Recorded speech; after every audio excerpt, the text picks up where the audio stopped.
GK নিয়ে বেশ কয়েকটা থটস আপনাদের সাথে শেয়ার করতে চাই। যেহেতু আর একদিন পরে পরীক্ষা প্রাইমারি, সেক্ষেত্রে জিকের কোন টপিকগুলো, আমি রিসেন্ট কয়েকটা টপিকের কথা আপনাদের সাথে শেয়ার করতে চাই।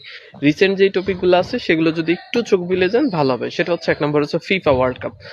আগামী 24তম, 23তম, 24তম ফিফা ওয়ার্ল্ড কাপ কোথায় অনুষ্ঠিত হবে, ফিফা কত সালে প্রতিষ্ঠিত হয়, ফিফার পূর্ণরূপ কি, কোন মহাদেশে কোন তিনটি দেশ অ্যারেঞ্জ করতে যাচ্ছে, কতগুলো দল, এই যে টুকিটাকি যে ইনফরমেশনটা আছে ফিফা নিয়ে, এটা অবশ্যই আপনার দেখা উচিত।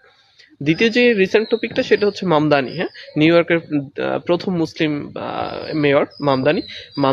মামদানি রিলেটেড যে তথ্যগুলো আছে সেগুলো অবশ্যই আপনাকে একটু দেখা উচিত।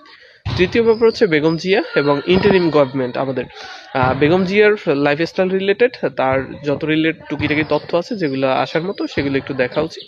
এরপর হচ্ছে ইন্টারিম গভর্নমেন্ট রিলেটেড কিছু টুকিটাকি তথ্য দেখা হচ্ছে। মোস্ট ইম্পর্টেন্ট যে ব্যাপারটা সেটা হচ্ছে সেটা হচ্ছে জুলাই গণ অভ্যুত্থান এবং জুলাই সনদ, এই কয়েকটা টপিক অবশ্যই আপনাকে দেখা উচিত। এছাড়া কম্বোডিয়ান এবং সুদানে যে আমাদের 6 জন শান্তিরক্ষী নিহত হয়েছেন, তাদের রিলেটেড সুদান এবং কম্বোডিয়া এবং কম্বোডিয়া কয়েকদিন আগে যে অবস্থা হয়েছিল, সেই টপিকগুলো অবশ্যই দেখা উচিত। পাশাপাশি মেজর জিয়াউর রহমানের কর্ম এবং তার উপাধি, তার যেই সেটা দেখা উচিত। মুক্তিযুদ্ধ রিলেটেড কিছু তথ্য অবশ্যই দেখা উচিত।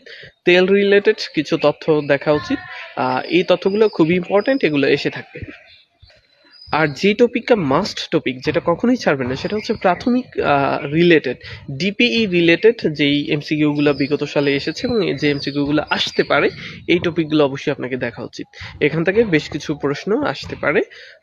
এই হলো মোটামুটি অবস্থা।